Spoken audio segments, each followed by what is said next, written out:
Hey guys, what's going on? It's Ash here coming at you today in Clash Royale with another double upload because every Sunday I will be sharing highlights, lowlights, and anything basically information related to CRL China along with the recap of the week. So you can see Nova is the only undefeated organization. Very proud of our guys over there, all living in Shanghai, practicing and analyzing really all day. These guys take it very seriously, in which they should. It's $1 million contest. And 4 orgs will move on to the next phase. Now look at the top 4 orgs. We have Nova, OP, We, and Go right now. And I must say that Go to me seems, just scouting it out here, and I could be totally wrong, but Go seems like they'll be our stiffest competition in Nova because they have Little Chen and Wins, who is formerly, both of those players actually were formerly Nova before CRL, and they're 2 of the best players in the world as well. So I think that those 2 orgs, Nova and Go, will be at the top, but who knows? We don't know a lot about OP and We. I'm looking at their player rosters right now. OP has Fearless, 24 higher, and Showel. We has Vestman, Yeezy, Carry, and Sunny Milk. I truthfully hadn't heard of any of those 8 players before this. That's not to say that they're not good. It's often very difficult to get a hold of this footage and scouting of the China teams because of the lack of YouTube and social media there. So with those constraints, it's hard to do a really good scouting job. That's why I'm doing this series, to try to give you guys this footage and make you familiar with the cast of characters on each of the teams. So today, I want to cover an amazing reverse sweep here by Lciop.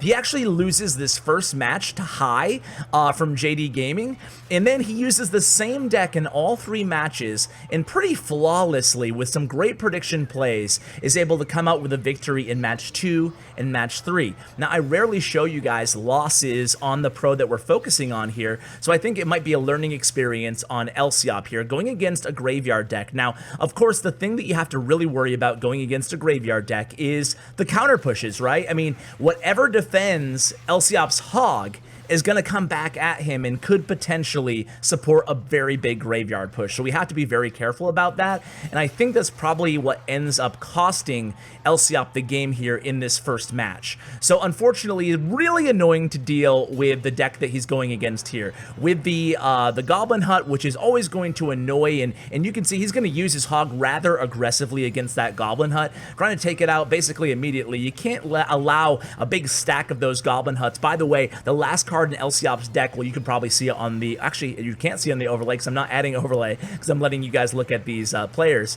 but you can see it in the deck description below if you want to.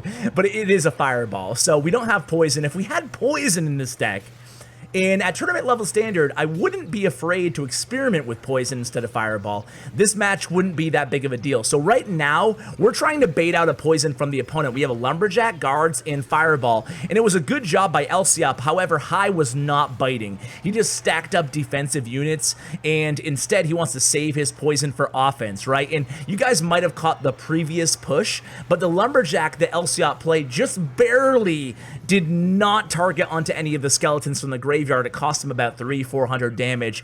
Ultimately, is going to end up costing him the match. So this is a really nice counter push here, but again, like we discussed at the beginning of this video here, you know, every single time we do a big push like this, Lumberjack, Hog Rider, Inferno, Dragon, Guards, we have to be prepared for any surviving units to be coming down the opposite end. So he's not going to lose on this push. I think it might be 2 pushes from now, but we'll see how he handles it. So right now we're just kind of cycling. You can see we actually have a pretty big elixir deficit right now, and we go ahead and we fireball his tower. However, we only have the Guards to defend. We play the Lumberjack at the top, but the Guards are quickly going to be dismissed by the poison, and now we're still in the damage lead here, but it's a very tricky situation for Lciop. He decides to go in with an aggressive Hog there. Unfortunately, does not get a hit despite the rage, but look at all these surviving troops, guys. It's a lot. It's an Ice Wizard, a Mega Minion, Spear Goblins from the Goblin Hut, and that is going to be very, very difficult to defend here, and Lciop knows he lost the match on that push. It was a really difficult matchup. I don't think there was many misplays. Maybe that really high Lumberjack early in the match could have made the difference. Now let's watch about the adjustments that he makes here. Lciop, he starts out with a zap, and watch how he punishes his opponent when playing this Hog Lumberjack deck. It's really beautiful, and it happens really early here, so pay attention, guys.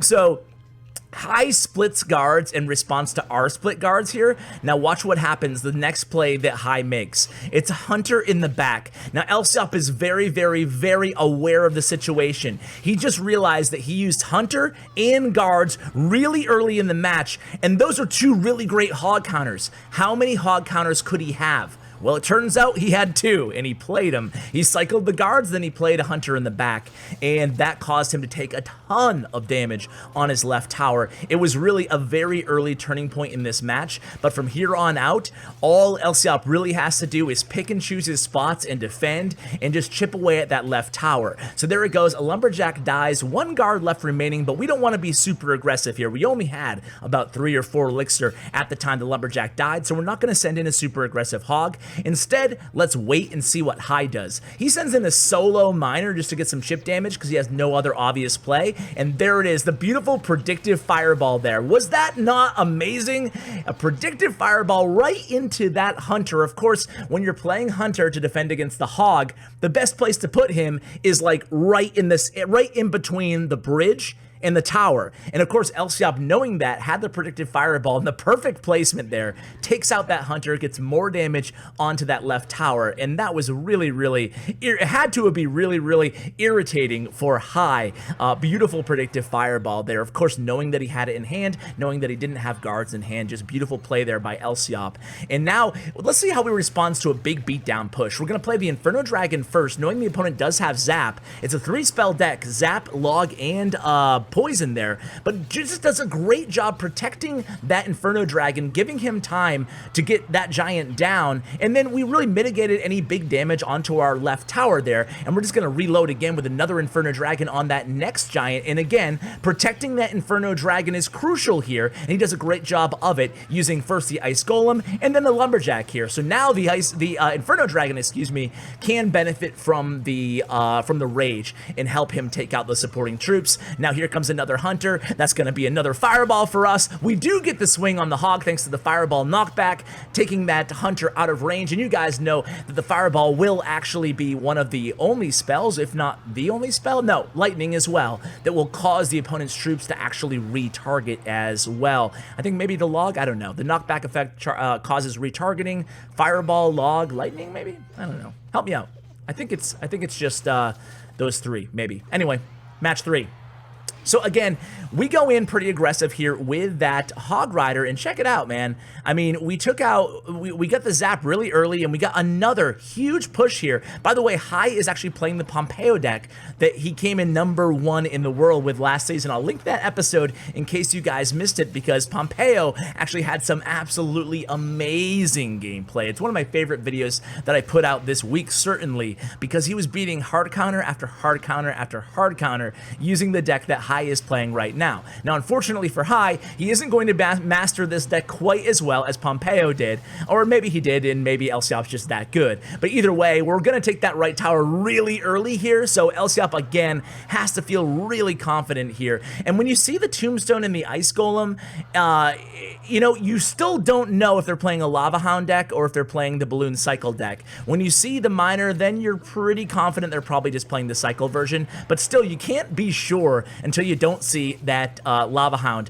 So pretty good defense here. Doesn't take another hit on that right tower. However, he will take the death damage of that balloon, taking it down to 1192. So, you know, what's going through Lciop's mind right now? Well, he wants to continue putting the pressure on the opponent. You don't want to let them set up with a Tombstone, let them set up with the defenses that they need first, and then go in for a super aggressive a balloon push. You don't want that to happen. So you still, even though you do have the lead, when I say play defense when you have the lead, it also means play defense through offense, especially in a deck like this. It's crucial, and I think Lciop actually does make a small mistake here, maybe, it's arguable. So he's gonna actually cycle an Inferno Dragon, maybe not now, I think it's the next card that he plays, let's see.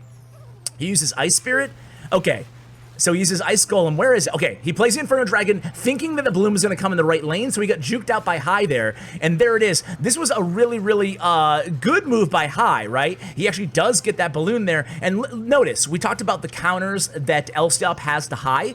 He has, High has to Lciop. He has the Hunter, and he also has the Guards being his big, the Tombstone. Man, I'm all over the place. Being his big counters. But look on the other end, guys. It's not like Lciop has a lot of counters to everything that High is throwing at him. He does a good job for the most part, except for that very last Inferno Dragon getting juked out there. But at that point, he already had a really significant lead. So guys, I hope you enjoyed this series. Huge shout out to Nova for continuing our win streak. It feels really good to be part of the org, even though I'm certainly not in China. I'm far, far, far away. But I will continue this CRL China coverage for you guys. Hopefully you'll enjoy it. And again, you'll get to know all the players for all the teams as we continue with this series. So guys, huge shout out to Do Recorder, Stats Royale, and of course Bren Chong, my YouTube partners. Check them out in the description below. Guys, thanks so much for watching, and as always, take care, guys.